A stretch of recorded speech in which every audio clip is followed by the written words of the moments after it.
Heyo people! After a few weeks with no news, I was kinda taking it easy, but they dropped quite the list today. Boy do we have news. As always, check the links below for the sources, and I mean you could also just get your info from there, but I'm gonna be adding a bunch of context to each point which I think is helpful for people who may not have played for a long time. Let's get into it. So, there's a commonly asked question in the current version of Aura Kingdom. How do I level up? And the answer has always been the main quest. That's changing. They are going to make level the only factor for restricting access to maps or dungeons. Right now, you have no choice but to push through every main quest because no matter how fast your level increases, maps are locked behind the relevant quests. But, you know, as someone who has done the main quest many times, that is one of the main things that slows down my alts. See these three? They haven't done Alabastern Temple main quests yet, so they can't head to dungeons for their levels at all. The maps are story-driven, so I can see why this choice was made for the original game, but in the end, as I often say, games should be fun, so if your level is right, skip to the fun. Here's how I see this shaking out. If you're on your first character, you will have limited resources, and main quest will probably still be the best way to advance your level. But if you're working on alts and have everything you need to level up, and get to what you want to do with your alt, then you don't need to mash F and skip for 11 hours. You can just do whatever you want. Next up, and this is almost a throwaway line, but they have noted a new dungeon management UI so you don't need to run to dungeon entrances anymore. Our current system works with a party teleport menu. If you are in a party, the leader will queue up the teleport, and once everyone agrees, you'll be right outside the dungeon to run in. But there's some different philosophies on how to run dungeons, some doing hell first, some doing party mode first, and when someone isn't paying attention, they can mess up the mode and waste entries. So this doesn't go really into any detail about how they're planning on changing it, but since they specify no running to dungeon entrances anymore, what I would like to see is something like this, where you can easily see all the modes and the buttons are nice and big. Click the dungeon, click the mode, and when the party agrees, they teleport right inside the right place. Even better if you can do it for the solo modes as well. Excuse my artistic interpretation. I'm not exactly a UI designer. Next up, physical element. As most longtime players know, the element of your weapon has always secretly boosted your skills of the corresponding element, with the sole exception of violent weapons, which were basically your worst option to use in every situation, as they were in fact null element. Even if you wanted to play physical, you'd be better off using a weapon with an element that at least matched a skill you were planning to use in your rotation. This is because physical was not an element at all when the game originally came out, and it was unevenly implemented into the game much later in life. Aura Kingdom Impact is changing that. Violent and fistmark icons will all correspond with the physical element. And this rocks, but I hope they take it all the way. I want to see damage versus physical targets too, and violent elixirs and everything. Next thing they address is how convoluted the damage calculation is.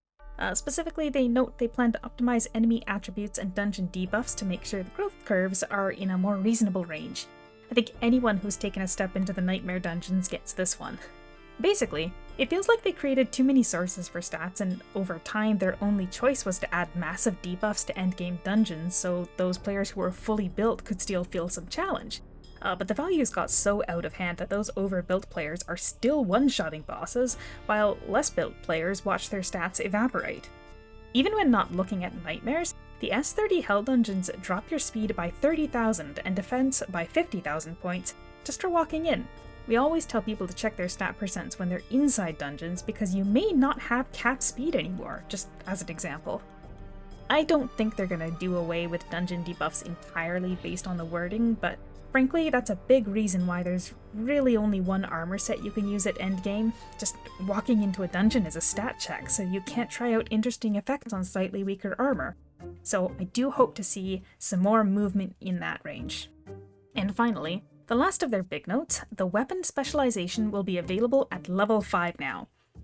This one actually caught me off guard because after I made my last video, I had noted the screenshots they used for the weapon mastery system showed the character was at level 60, which I'm anticipating will be close to, if not the cap, for the initial release.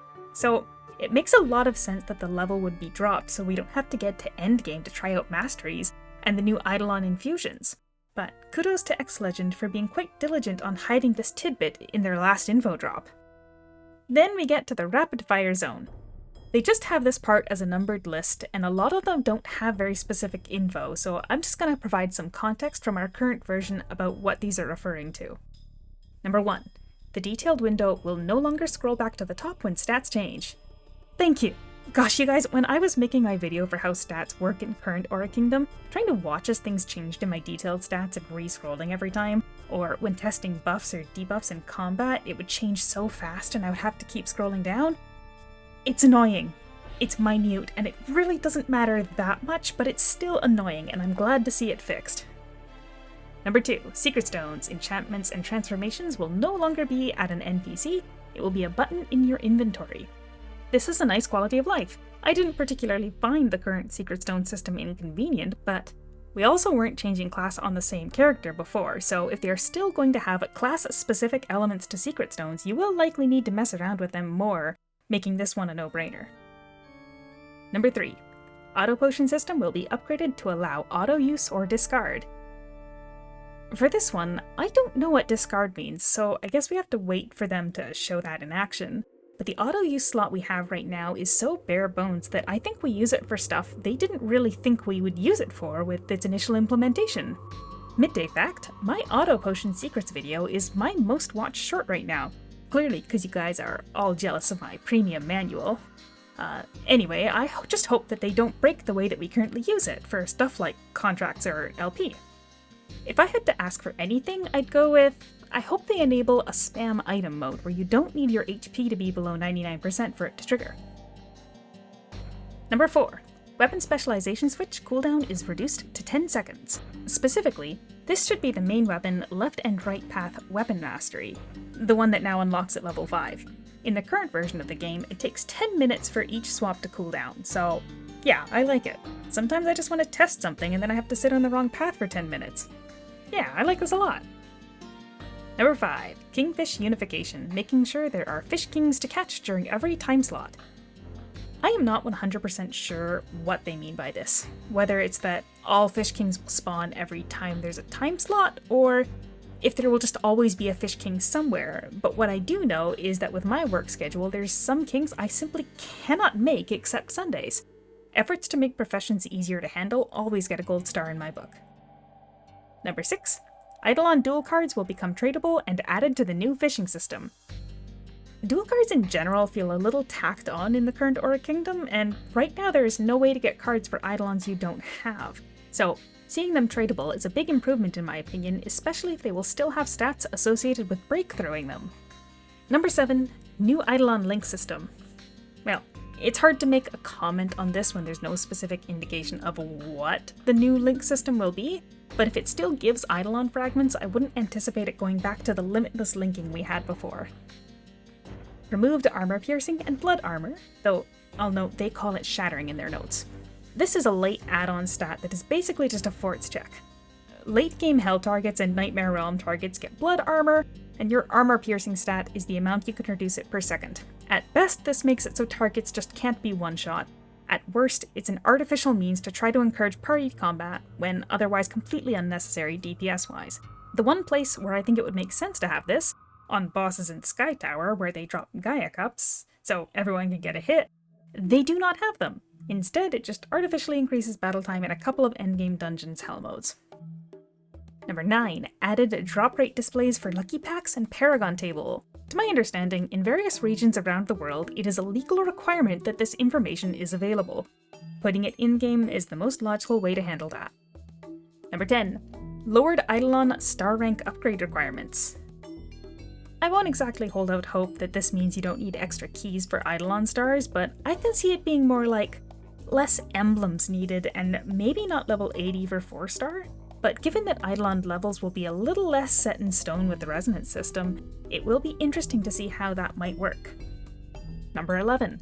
All rank-based system effects have been redesigned. This is a big one. The professions are indeed a pretty intense grind in the current game, and the rewards for that grind are somewhat underwhelming at times. But they have specified that this also includes Eidolons, by which I'm going to assume they mean the Points Archive and Holy Chest. The Holy Chest, as a reminder, is a two-part buff system. Currently, you have to slot in 9 fully fortified gold quality weapons for the full bonus of the regular Holy Chest, which is expensive enough on its own, but the second half is even more brutal. You have to sacrifice fortified gold weapons to the chest with a higher weapon level and fort level, increasing your chances of leveling up your chest for bonus stats in combat. And it goes up to level 50. Here's hoping that they simplify or unify it into one Holy Chest. Number 12. Alchemy rank upgrade requirements reduced. Currently, some alchemy items need to be crafted hundreds of times in order to rank up and unlock higher level items. Supplies needed for some of these intensive grinds can also be grindy as heck to get enough of. I'm looking at you, giant eggs. Number 13. Redesigned Eidolon Collection and Eidolon Combo and Ability Systems. By Eidolon Collection, I'm assuming they mean the archive, which we did already know they were planning to change. As for the other two, Eidolon combo skills are fancy animated skills with cinematic camera angles. The one thing they are good for right now is basically immunity frames and looking cool. They have tried to implement massive buffs you can unlock in our current version, but those are basically ignorable due to the cost requirements being absurd. Even if you wanted to invest a massive amount into getting all of the items needed for the combo skill upgrades, the lovely animations take too long anyway, and you'd beat things faster without the buffs they grant. As for the abilities, I suspect this is referring to the Starstones upgrade system. Right now you just mass feed a bunch of stones to your skill of choice for buffs, and it's usually pretty clear from looking at them whether it's worth the investment, but it does feel as though some are so useless that the reason they were implemented at all is questionable, like increasing your Eidolon's personal elemental damage. Eidolon's personal damage feels like it's basically a rounding error, and no minor elemental buff will change that. And finally, number 14, redesigned equipment fortification systems values and probabilities. Many people know about the current difference between our fortification system and the Taiwan one, but here's a quick review. In our version, every failed fortification increases potential as pity, and when you succeed, potential resets. When you hit 100 potential, your fortification is guaranteed to succeed. In the Taiwan version, the potential does not reset on a successful fortification. So, if you were really unlucky and got to 90 potential before succeeding, you would still have 90 potential. You could say, Fortification Pity carries over to the next fort level. You might be thinking, yay, we want that system, give us that as the revision. However, the Taiwan version of the news post also says the same thing about points and probability revision, so maybe it is in fact them getting our system, or maybe a completely new system. Anyway, another wait and see, I suppose. So, as I do, I'm gonna hit you with a little opinion section here at the end. One of the things I like about Aura Kingdom is just leaning back with a controller and running dungeons.